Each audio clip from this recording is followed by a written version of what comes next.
Gendun Chopel is one of the most interesting Tibetan figures of the 20th century. He was a Nyingma Tulku who was trained in the Gelugpa Academy, went on to become a fabulous poet, painter, philosopher. He had a tragic life. He was arrested by the Tibetan government when he returned to Tibet after 12 years in India, and had a very tough time in prison, died shortly thereafter. And so his life is one that is fascinating because he was born in the year that the British invaded Tibet with the Young Husband Expedition. He died in the year that the troops of the People's Liberation Army were marching through the streets of Lhasa.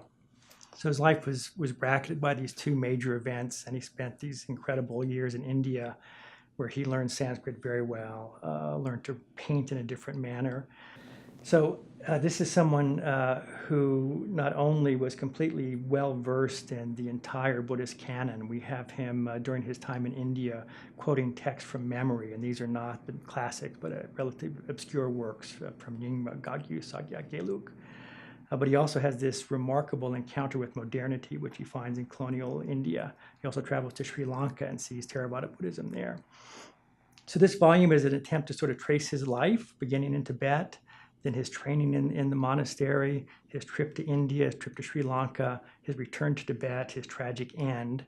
That's the first half. The second half would be selections from his famous writings, from his controversial work on Madhyamaka philosophy, his guidebook to the sacred places of India, some of his most beautiful poetry, his infamous work on erotica, the treatise on passion. All those will be there.